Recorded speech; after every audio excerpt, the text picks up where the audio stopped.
മുസ്ലിമാന്ന് പറയാൻ മുസ്ലിമാവൂ? നബി തിരുമേനി സല്ലല്ലാഹു അലൈഹി വസല്ലത്തിന്റെ പ്രബോധനങ്ങൾ അതേപടി അംഗീകരിച്ചുകൊണ്ട് അതനുസരിച്ച് ജീവിക്കുന്നവരുടെ ജീവിതചര്യകൾ മാറ്റം വരുത്തിക്കൊണ്ട് യഥാർത്ഥ ഇസ്ലാമായി ജീവിക്കുന്നവനാണ് മക്കയിലൊക്കെ ചുമ്മാ കയറി ചെല്ലുന്നത്. മനസ്സിലായോ? ഒരാൾ അങ്ങോട്ട് ചെന്ന കേറ്റൂല. ഞാൻ ഈയിടെ അവിടെ പോയപ്പോ ജിദ്ദയ്ക്ക് പോവാ. അപ്പൊ പേട്ട നമ്മൾ ജിദ്ദയ്ക്ക് പോവാന്ന് പറയും. എന്തിനു പോവാ? ഞാൻ ഉംറയ്ക്ക് പോവാന്ന്. ഉടനെ വലിയ സന്തോഷം പലർക്കും. പക്ഷേ ഉംറയ്ക്കൊന്നും നമ്മളെ ഒന്നും അങ്ങോട്ട് കേറ്റൂല. വല്ലത്താണ് കയറാൻ പറ്റൂല. കേരളത്തിൽ ഇവിടെ മലപ്പുറം വരെ ഒന്ന് പൊന്നാനി വരെ വരേണ്ടി വരും. ഞാൻ അതറിയില്ലാത്ത മുസ്ലിങ്ങളുണ്ട്. ഒന്ന് ആലോചിച്ചു. അതാണ് എന്റെ പ്രശ്നം. ഞാൻ പറഞ്ഞു കൊടുത്തു, ഇടേ നമ്മളങ്ങോട്ട് കേറ്റൂല. അതിന് അടുത്തോടൊക്കെ ഇങ്ങനെ വാങ്ങി വാങ്ങി നടക്കാം, അകത്തോട്ട് കേറ്റില്ല. ഞാൻ ഇസ്ലാം മതവിശ്വാസത്തെ പറ്റി പറയുമ്പോൾ വർഗീയത പറയുകയല്ല, തെറ്റിദ്ധരിക്കരുത്. ഒരു മനുഷ്യൻ അമ്മയുടെ ഉദരത്തിൽ ജനിക്കുമ്പോൾ മുതൽ അവൻ മരിച്ച് അവനിലേക്ക് അല്ലാഹുവിലേക്ക് ചെല്ലുന്ന നിമിഷം വരെ അവൻ എന്ത് ചെയ്യണമെന്ന് എഴുതി വച്ചിരിക്കുന്ന പരിശുദ്ധ പുസ്തകമാണ് ഖുർആൻ. അതനുസരിച്ച് ജീവിക്കുന്നവനാണ് ഇസ്ലാം മതവിശ്വാസി. അവൻ ഒരിക്കലും മോശമാകാൻ കഴിയില്ല എന്ന് മാത്രമല്ല, അവൻ ഒരിക്കലും വർഗീയവാദിയാവാൻ കഴിയില്ല. നബി തിരുമേനി സല്ലല്ലാഹു അലൈഹി വസല്ലത്തിൽ വിശ്വാസമർപ്പിക്കുന്നവന്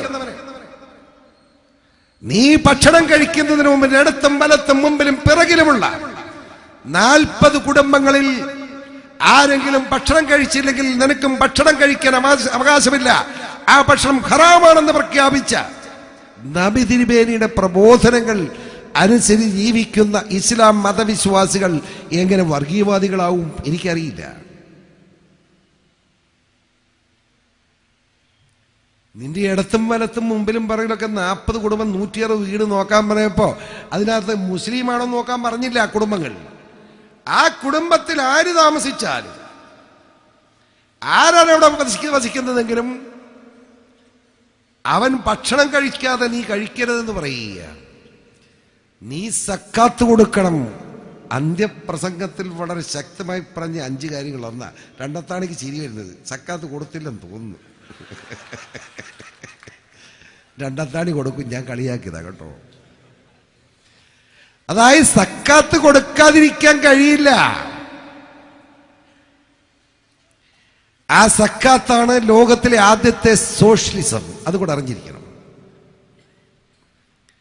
2% കൊടുത്തിട്ട് അവൻ മിണ്ടാതെ കുത്തിയിരുന്ന് അടുത്ത വർഷം എന്റെ അല്ലാഹുവേ 97 ഉണ്ടെന്ന് പറഞ്ഞാൽ അതിന്റെ 2.5 കൊടുക്കേണ്ടി വരും. മനസ്സിലായില്ലേ? അത് മസ്റ്റാണ്. സക്കാത്ത് കൊടുത്തിരിക്കണം. സക്കാത്ത് കൊടുക്കാത്തവൻ ഇസ്ലാമാണെന്ന് പറഞ്ഞ് റോഡിൽ ഇറങ്ങണ്ട. അത് തന്നെ സക്കാത്ത് എന്ന് പറയുന്നത് പാവപ്പെട്ടവന്റെ അവകാശമാണ് എന്ന് പറഞ്ഞിരിക്കുകയാണ്. ഒളിച്ചു വെക്കണ്ട. ദീർഘിപ്പിക്കുന്നില്ല. നിങ്ങൾ കഴിഞ്ഞ 41 ദിവസമായി ഈ കോട്ടക്കൽ മുനിസിപ്പാലിറ്റിയിൽ ജനസമൂഹത്തിന് വികാരം മാനിച്ചുകൊണ്ട് വളരെ ആത്മാർത്ഥമായി ജനങ്ങളുമായി സംവാദത്തിൽ ഏർപ്പെട്ടുകൊണ്ട് പാർട്ടിയെ ശക്തിപ്പെടുത്താൻ, പാർട്ടിയെ ഒരു ജനകീയ പ്രസ്ഥാനമാക്കി ജനങ്ങളുടെ മുമ്പിൽ അവതരിപ്പിക്കാനുള്ള ശ്രമമാണ് നടത്തിയത് എന്ന് ഞാൻ മനസ്സിലാക്കുന്നു. അസ്തിത്വം തീർത്ത ഹരിത ശക്തി, മറ്റേ ഹരിത അല്ല കേട്ടോ, അതൊക്കെ കള്ളഹരിത. മനസ്സിലായില്ല? ഒരു കരുതവും ഇല്ല, മെത്തതാ. അത് ഞാൻ ക്ഷമിക്കുക, വിടുക. ഞാൻ അന്നും ചോദിച്ചു, ഹരിതെന്ന് പറഞ്ഞ രണ്ടത്താണിയൊക്കെ കൂടി ഹരിതമുണ്ടോ? മുസ്ലിം ലീഗിനൊക്കെ കൂടി ഹരിതം എവിടെയായിരിക്കും?